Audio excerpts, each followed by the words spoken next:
নমস্কার বন্ধুরা, পৌরাণিক কথায় আপনাদের সবাইকে স্বাগত। আজ আপনারা জানবেন গরুর অমৃত আনতে যাওয়ার সময় কেন গজ ও কচ্ছপকে ভক্ষণ করতে বাধ্য হয়েছিল। আসুন শুনে নেওয়া যাক। গরুর তার মা বিনতাকে বললেন, মা, আমি অমৃত আনতে যাচ্ছি, কিন্তু আমি ওখানে কি খাবো? বিনতা বললেন, বাবা, সমুদ্রের নিষাদদের একটি বসতি আছে, তাদের খাদ্য হিসাবে গ্রহণ করে তুমি অমৃত নিয়ে এসো। তবে একটা কথা মনে রেখো, কখনো ব্রহ্ম হত্যা করো না, তারা সকলের আরাধ্য। গরুর তার মায়ের নির্দেশানুসারে সেই দ্বীপের নিষাদদের খেয়ে রওনা হলেন। ভ্রমবশত এক ব্রাহ্মণ তার মুখের ভেতর ঢুকে গিয়েছিল, তাতে তার তালু জ্বালা করতে লাগলো। তাকে ছেড়ে দিয়ে গরুর কশ্যপ মুনির কাছে গেলেন। কশ্যপ জিজ্ঞাসা করলেন, পুত্র, তোমরা সব কুশলে আছো তো? প্রয়োজন অনুযায়ী খাদ্যবস্তু পাচ্ছ তো? গরু জানালেন, আমার মা কুশলে আছেন, আমিও আনন্দে আছি। যথেচ্ছ খাদ্যদ্রব্য না পাওয়ায় একটু দুঃখ আছে। আমি আমার মাকে দাসীবৃত্তি থেকে মুক্ত করার জন্য সর্পদের কথা অনুযায়ী অমৃত আনতে যাচ্ছি। মা আমাকে বলেছিলেন নিষাদদের খেয়ে খুন নিবৃত্তি করতে, কিন্তু তাতে আমার ক্ষুধা নিবৃত্ত হয়নি। আপনি আমাকে বলুন, কি খেলে আমার পেট ভরবে, তাই খেয়ে আমি অমৃত আনতে যেতে পারি। কশ্যপ ঋষি বললেন, পুত্র, এখান থেকে কিছু দূরে এক বিশ্ববিখ্যাত হ্রদ আছে, তাতে একটি হাতি ও এক কচ্ছপ বাস করে। এরা দুজনে পূর্বজন্মে ভাই ভাই ছিল, কিন্তু এখন একে অপরের শত্রু। এরা সব সময় একে অপরের উপর রেগে থাকে।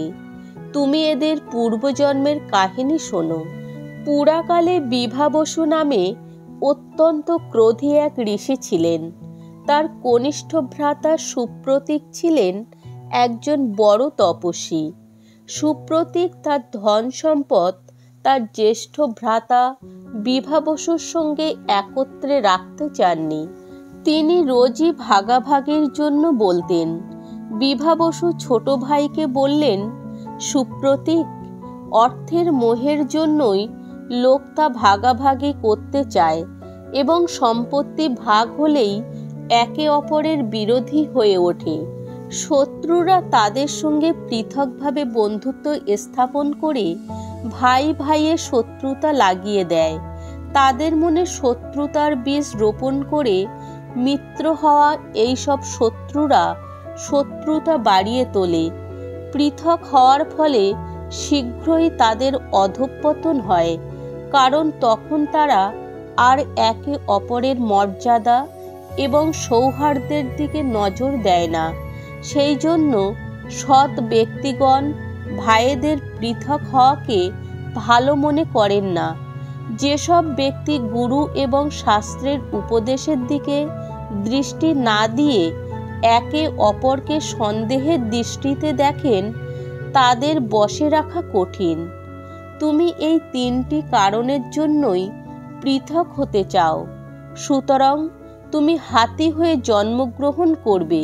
সুপ্রতীক বললেন, ঠিক আছে, আমি হাতি হলে তুমিও কচ্ছপ হয়ে জন্মাবে। গরুর এইভাবে দুই ভাই অর্থের লালসায় একে অন্যকে অভিশাপ দিয়ে হাতি ও কচ্ছপ হয়ে জন্মগ্রহণ করল।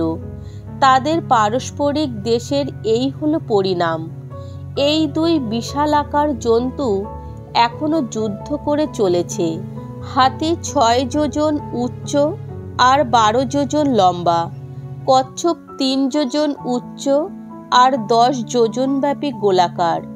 এরা দুজনেই দুজনের প্রাণ হরণ করতে চায়। তুমি এই দুই ভয়ঙ্কর জন্তুকেই খেয়ে ফেলো, তারপর অমৃত নিয়ে এসো। কশ্যপ ঋষির আদেশপ্রাপ্ত হয়ে গরুর ওই সরোবরে গেলেন। তিনি তার এক নখে হাতি ও অন্য এক নখে কচ্ছপকে ধরে আকাশের অনেক উঁচু দিয়ে অলম্ব তীর্থে পৌঁছলেন।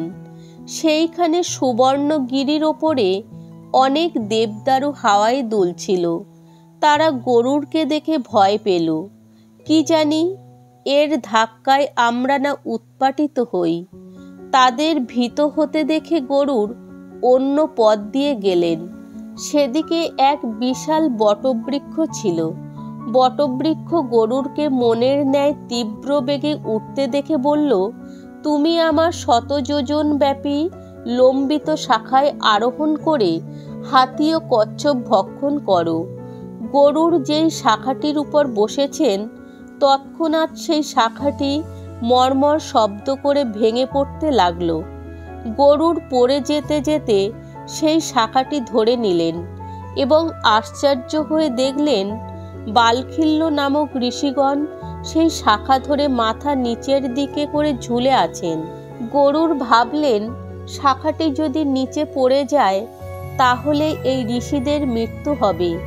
তিনি তাড়াতাড়ি তার ঠোঁট দিয়ে ডালটি ধরে নিলেন আর হাতি ও কচ্ছপকে নখে ধরে উঠতে লাগলেন।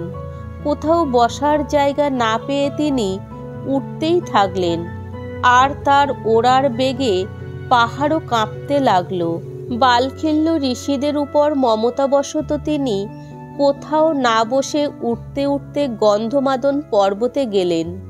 তাকে সেই অবস্থায় দেখে কশ্যপ ঋষি বললেন, হঠাৎ করে যেন কোনো সাহস দেখাতে যেও না। সূর্য কিরণ পান করে তপস্যা করছেন যেসব বালখিল্য ঋষি, তারা যেন ক্রুদ্ধ হয়ে তোমাকে ভস্ম করে না ফেলেন।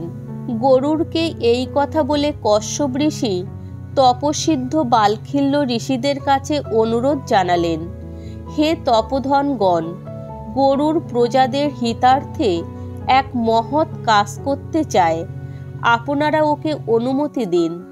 বালখিল্য ঋষিগণ তার অনুরোধ স্বীকার করে বটবৃক্ষের শাখা পরিত্যাগ করে তপস্যা করার জন্য হিমালয়ে চলে গেলেন।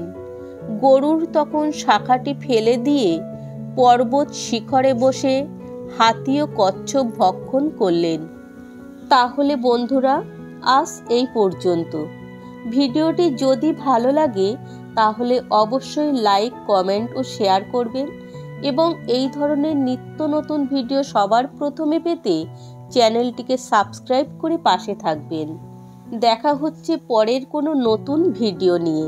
তত সময় ভালো থাকবেন, সুস্থ থাকবেন। হরে কৃষ্ণ।